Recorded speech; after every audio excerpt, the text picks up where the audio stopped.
I went to Ribeirão Preto at the University of São Paulo, where I did my residency program in pediatrics and then my fellowship in neonatology. We take care of preemies that they goes like from 24, 23, 22 weeks, weighing like less than 500 grams. I can tell you that it's like so grateful to see that like they're gaining weight and like growing. We're gonna go through all the steps and you're gonna see like your son or daughter like doing well at home. Since med school, I like to be inside the hospital. Like this is the place that I love.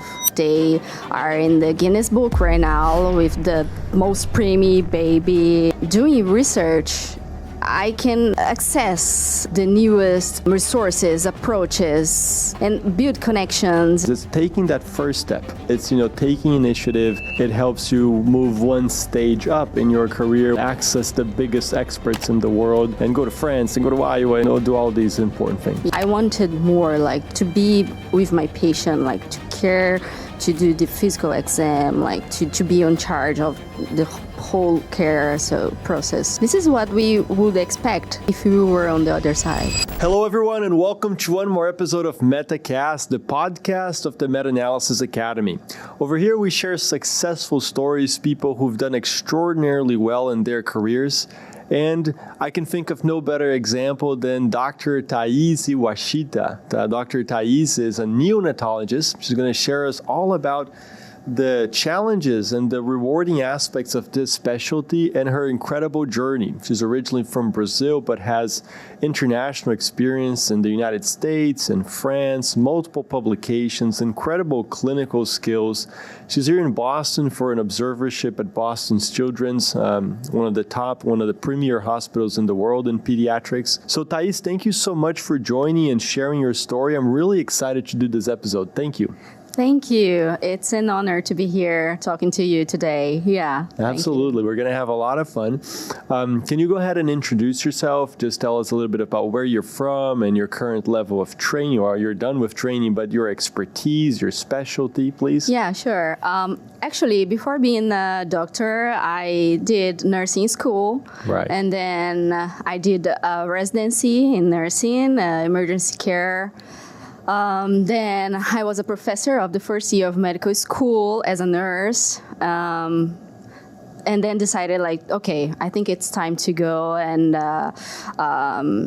to do the medical school, and then I did at in the city of Marília. Then São Paulo, that's the state of São Paulo. Yeah, and then went to Ribeirão Preto at the University of São Paulo, where I did my residency program in pediatrics, and then my fellowship in neonatology, where I became an attending. That's incredible. We're going to talk all about this journey. Before I start getting into questions and discussing with Thais the aspects of this incredible specialty, I just want to remind everyone that MetaCast and what we discuss here is not affiliated with the institutions where I work, where Thais works, the institutions that we mention in the podcast. The opinions are exclusively ours, don't necessarily reflect the opinions of those institutions. I also want to invite you to join the Meta-Analysis Academy. Thais is a student, an expert, has published really impactful papers in neonatology. So if you're interested in joining, make sure to join our wait list. And don't forget to hit the like button and subscribe to the channel. So Thais, I want to start with talking about the specialty, actually. It's so fascinating to me to do intensive care of babies, of premature babies, of sick babies. And I know you love it. I know you're so passionate about it. We've talked about this before. Just tell us what it's like, that day to day, the stressful situation of caring for these precious lives. Yeah. But, also so sick at a young age. Yeah, I can tell you that I do love my specialty, and being a neonatologist nowadays is like you can work in different scenarios. Like you can work with the preemies or the newborns, like late preemies and newborns that are doing well after birth, and they are with mom. So you can work in this scenario. Then you can work in the intermediate. It's kind of a step down level of care. It's intermediate care, or you can work at the NICU, the intensive care, where I do work, where I love to. And we take care of preemies that they goes like from 24, 23, 22 weeks. Wow. Yeah, weighing like less than 500 grams. My God. And then I can tell you that it's like so grateful to see that like they're gaining weight and like growing. And okay, there might have like some issues related to the prematurity, but yeah, they are like fighters and warriors. Like they grow like.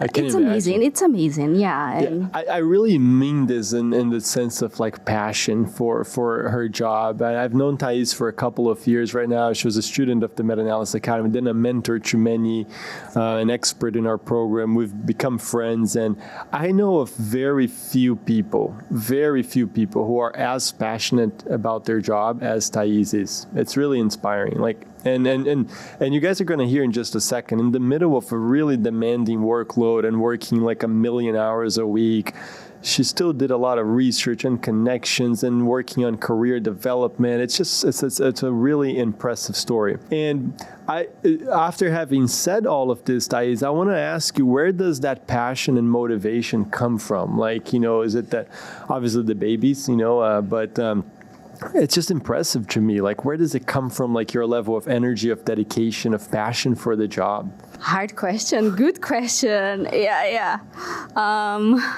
Actually, I don't know. Like, if there is like, I think I don't like to say that, but I think I was born to do that. Like, I remember my mom telling me since I was a child that I like to stop and see like car crashes, accidents, people like who need medical help. Yeah, any kind of help. Like I was that one, like 7, 8 years old. I was like, okay, mom, stop. I need to go there and help them, like do anything that they need.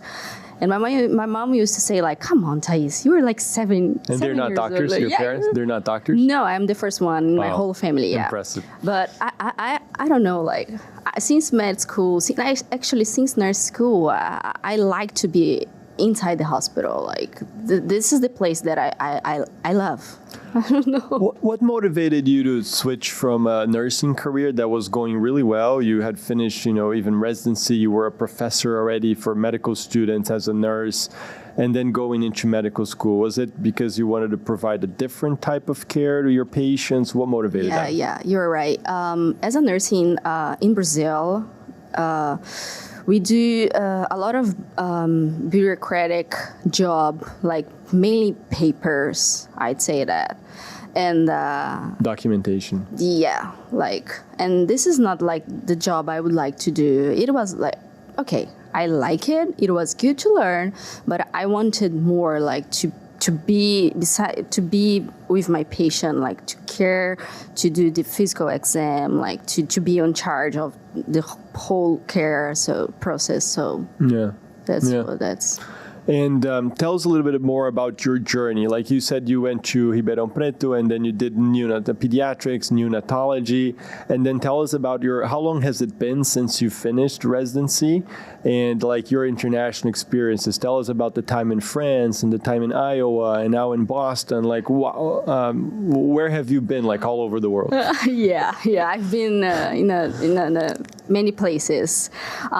I finished my fellowship in 2023, but on my last year of training, I had how can I say this? It's like a rotation.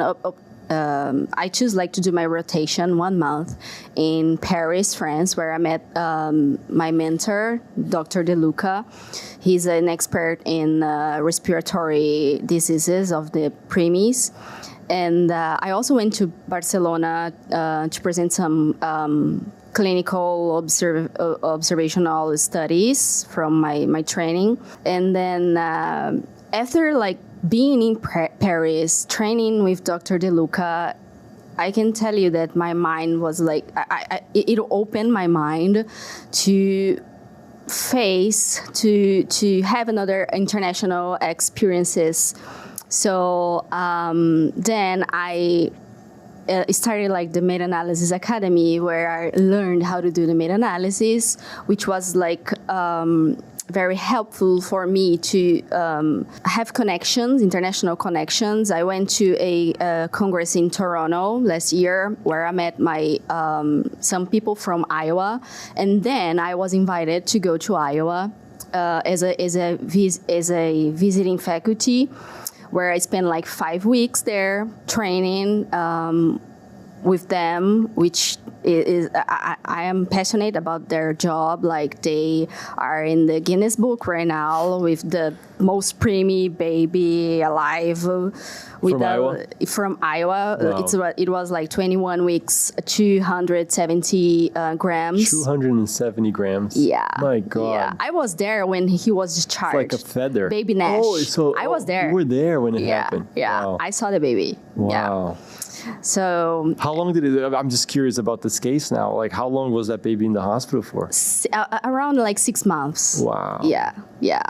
But he was like, he's good. He's doing pretty well at home, like just with some low flow oxygen right now. Wow. Yeah. So I can tell you, this is true. Yeah.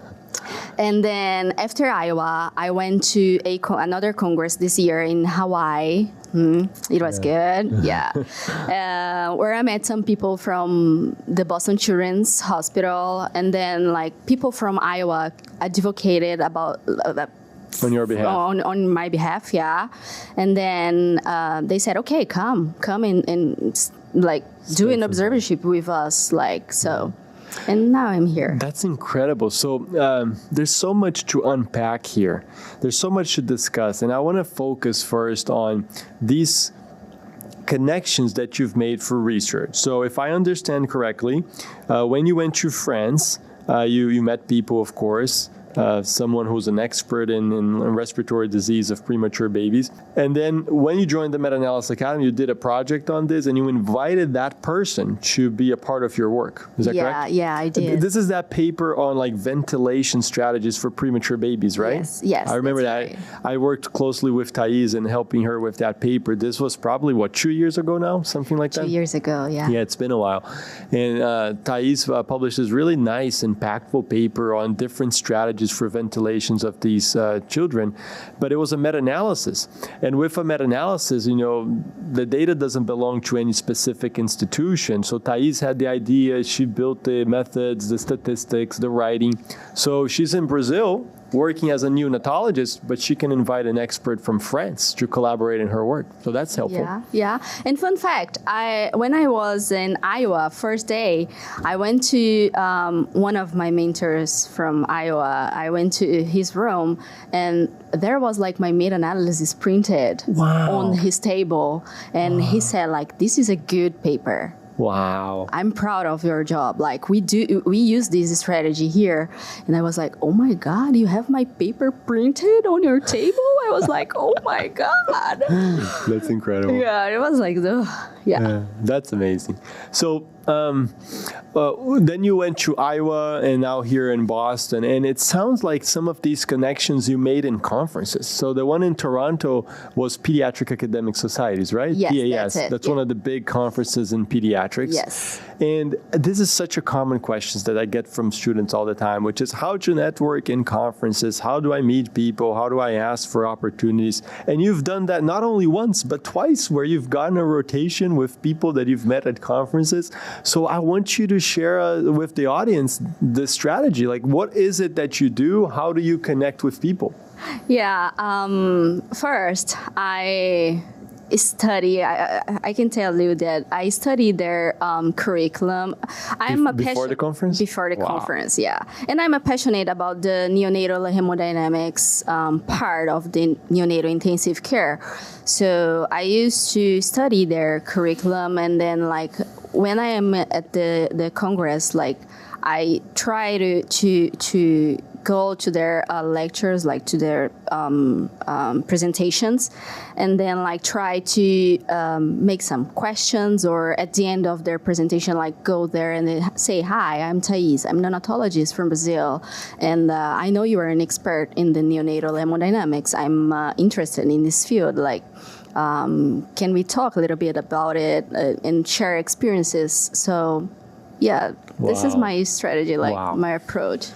This is golden advice, guys. I mean, you should listen to this because it clearly works. So, first of all, knowing who you're going to talk to, like looking up, doing your homework, like we say in English, do your homework, make sure you show up prepared, know where those people are giving talks, and go and have conversations. Most people, no matter how important they are, how famous they are, they would love to teach, they would love to talk, share experiences, like Thais said, with younger doctors, with residents, with fellows, with trainees, with medical students, who obviously need to know what they're talking about. No one's going to, lose time, let's put it that way, having discussions that are not valuable.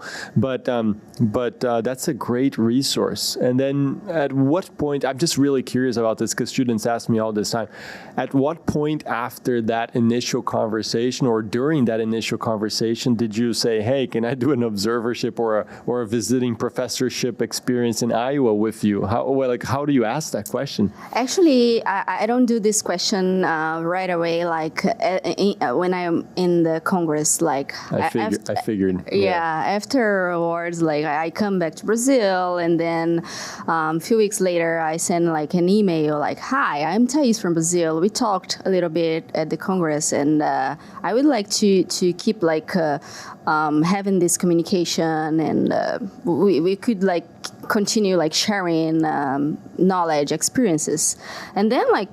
The invitation like comes sudden in the middle of this. Like it's a process. Like you build a relationship with this person, and then that's great. And that's fantastic. Like you meet at the conference, but then you continue that networking, that connection later on.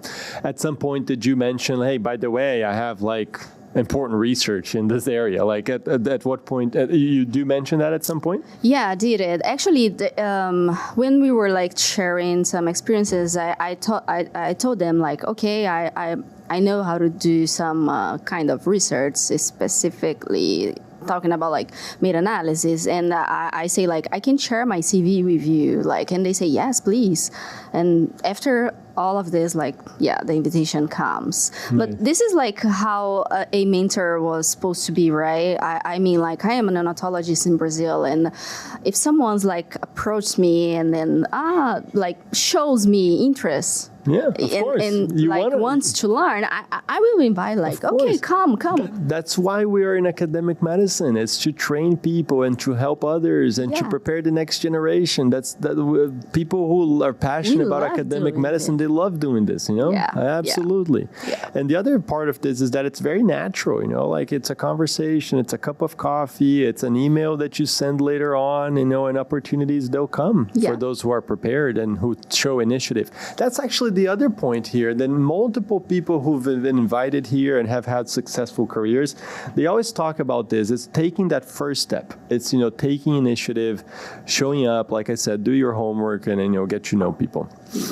Thais, I want to ask you about the differences of being in an excellent center in Brazil, like where you work, and you've worked in University of São Paulo and other really great places in Brazil, and the differences with the really great centers in the United States, like Iowa, like Boston Children's. You're a very experienced neonatologist at this point with thousands of hours in the neonatal intensive care unit. How do you see the differences between our home country of Brazil and just like these centers of excellence in the U.S.?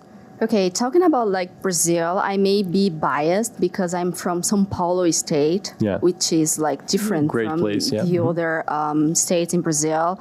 But I can tell you, like, comparing São Paulo and the Paris, Iowa, and Boston, we don't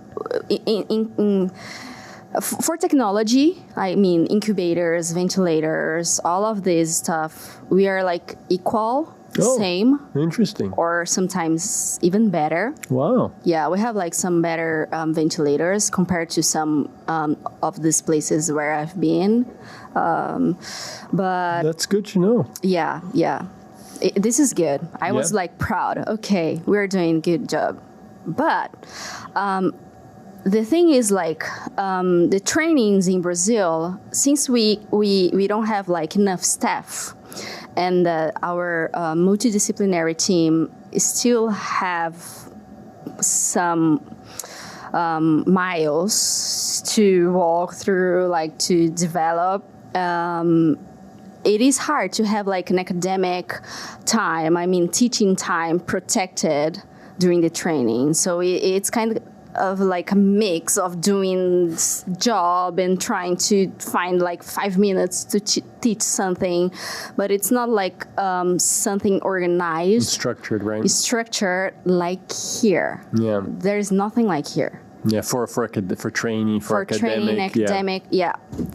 This is not there. There's no comparison between them. I'm going to say something that I don't often say publicly. I don't want it to be misinterpreted, but since you mentioned this, I think it would be helpful for the discussion, which is one of the key things that I found was different when I came from Brazil to the United States. I did medical school there and residency over here, so one of the key, and I worked in Brazil as a doctor for a short period of time. One of the key differences, and I'm not from São Paulo, so maybe in São Paulo it's different. One of the key differences that I found is that doctors are really well trained in great centers in Brazil, really well trained here. But I thought that the multidisciplinary staff overall in the United States are just so well prepared. Yeah. And it's hard to match that in Brazil, because the nursing staff, the technicians, the physician assistants, nurse practitioners, the staff that's around in the hospital, the multidisciplinary team, they're just so good in the centers that I've worked in the United States. And I found that one of the main differences between Brazil and the United States, when you're actually doing the job, when you're working as a doctor, it gives me so much peace to know that the team that's helping is just so well trained. Agree. And in neonatology, for example, where you have preemies who needs the highest level of care, this is it's and you can't do it all alone, of course. Difference. Yeah. Thais, I want to talk more about your research. You've clearly been so successful as a neonatologist, before that as a nurse. At what point did you realize that doing research was going to be an important part of your career success and your career development? This is good for academic excellence, but being a neonatologist and working in an academic center means I want to do the high level quality and standard care, the gold standard care, and doing research. I can access the newest resources, approaches. And and build connections, and I'd say that. Okay, yeah, that's a great point. It's just, in addition to being excellent in clinical care, it helps you move one stage up in your career, which is to access the best centers in the world, access the biggest experts in the world, and go to France and go to Iowa, and do all these important things. Yeah. That's awesome. And you're in Boston now, Boston Children's. That's right next door to where I work at the Brigham. How have you enjoyed, being in Boston, and specifically Boston Children's, the hospital itself? Has it been amazing and lived up to the expectations? For sure. I used to say, I told my mentor from here, this is another word. I can tell you that such rare cases, and their approaches and management, the care that they deliver here is like, this is from another world. I've like, never seen like anything like that. Yeah. You said something like the other day we were talking, and you said like, what's the slogan that you said, like where the word comes for answers. And you said it's so true, right? Yes, that's so true. So, Boston Children's, where the world comes for answers. Yeah. Yeah. I never seen this before. Yeah. Never. Yeah. And how do you like Boston, the city? It's cold. It's fall, almost winter. Really? I love it. Yeah. This is my 5th time here. Okay. I have like strong connections, with here. Yeah. So. Even this season, I don't like this season at all. I want to go back to Brazil every time it hits November and December. I live in Ribeirão Preto, so I don't have winter there. Yeah. That's why I come here. I could be fine for the rest of my life without this Boston winter. I don't need to have winter. Yeah, no, I love it. I love it.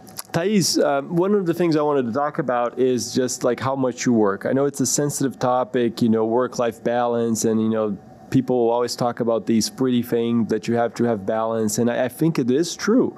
We all need to, have spent family time. And I myself just had a baby too. So, it's always an important topic in our careers. But you're one of the hardest working people that I know. And I know a lot of people that work very hard. But I remember when you were doing the Meta-Analysis Academy, like you used to tell me how many shifts you used to work per week.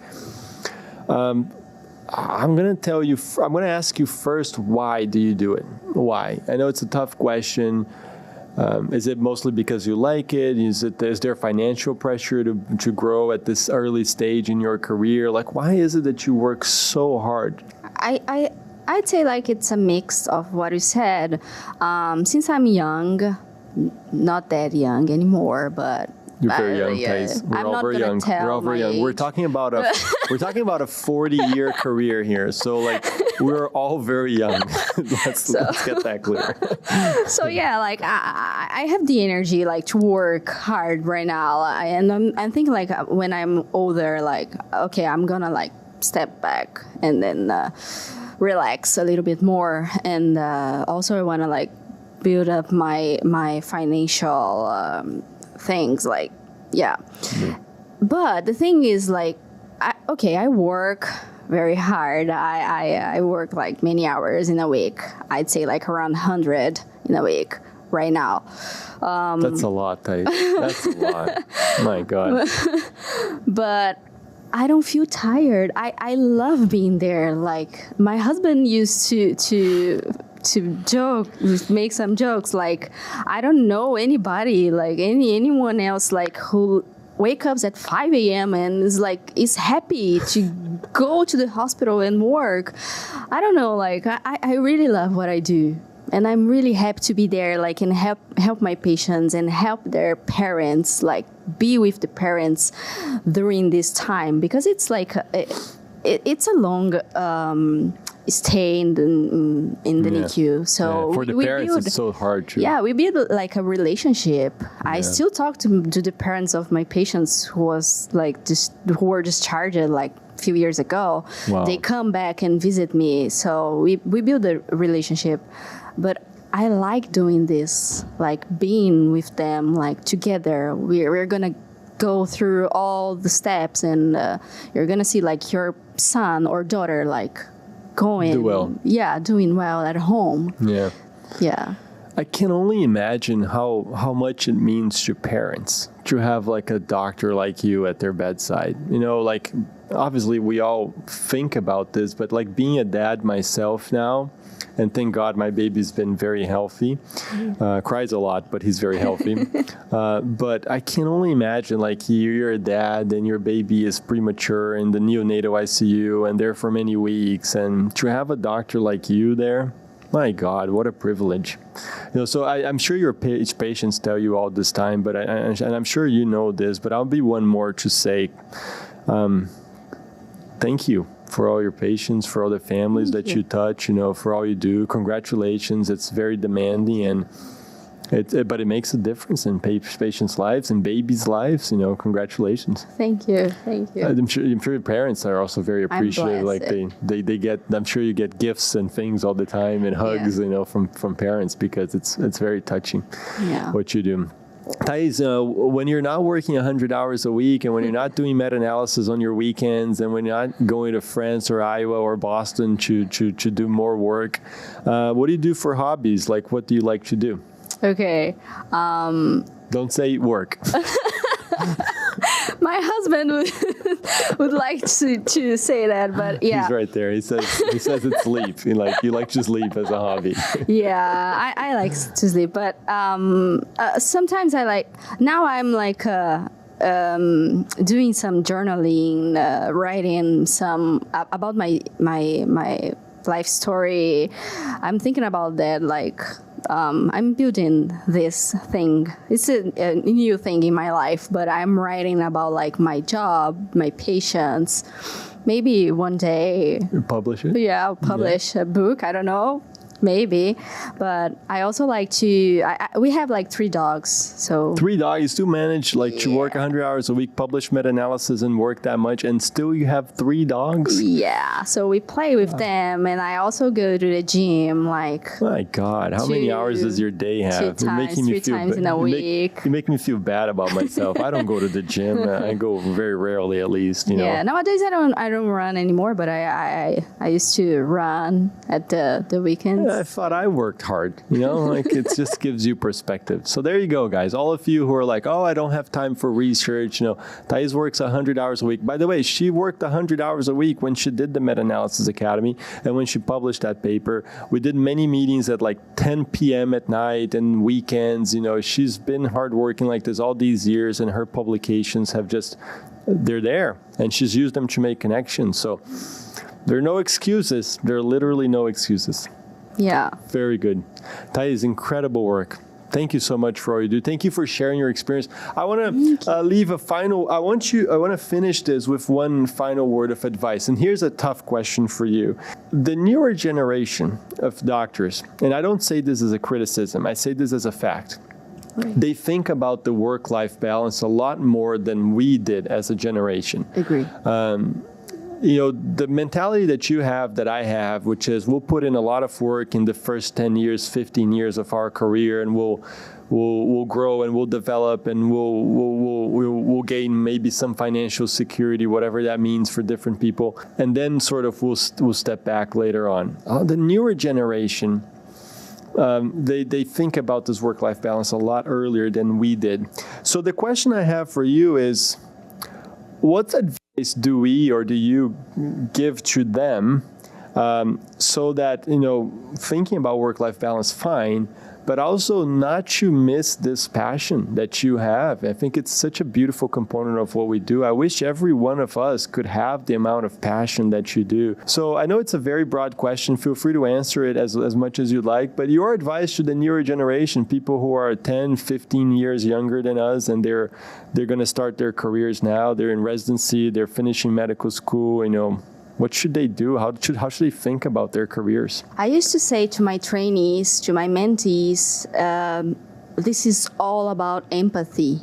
Think about like you are on the other side. You are not a doctor. You are a patient or a parent. And you would like to have a doctor who is passionate about what he or she is doing and taking care of your son or daughter or you, and doing the best care that is possible at that time. I used to say that nobody obligated me to be there doing what I do. I choose. It was like my choice to be there. So since this is my choice, I have. It's kind of a commitment. It's an obligation. It's a moral obligation. I was going to say that. It's an obligation for me, like to give the best. It's a duty. I could do like for my patient, for the parents, for my team. So if you cannot like deliver give this to your patient, like okay, maybe it's time to rethink your career. Yeah. I agree with that. I think we above all have the duty to patients to do our very best for them, and that involves many aspects. That involves the dedication to the patient, the clinical knowledge. Like you have to know what you're doing. Yeah. You have to know what you're doing. You have to be well trained. This is what we would expect Yeah. if you were on the other side. Beautiful advice. Basically, do your job. That's what it is. Do your job. Do it well. Patients count on you. Thais, great to have you on here. It's such an inspiration. Like I've admired you from the minute I met you, and the more I get to know you and your husband, your beautiful family, the more I get to admire you guys. So congratulations on all the great work that you've done. Keep it up. I look forward to more publications, more success. Thank you so much also for the mentorship that you've done to our students in the Meta-Analysis Academy. And thank you for being on MetaCast. Thank you. Thank you so much for this opportunity. Yeah. Guys, don't forget to hit the subscribe button, to like the video, to join the waitlist of the Meta-Analysis Academy. Thais started this journey of research and publications in the Meta-Analysis Academy. Now she's doing great things in Iowa and in Boston and in France and all these fancy things. Okay, so this was MetaCast, the podcast of successful career stories, the podcast of the Meta-Analysis Academy. Thank you for joining.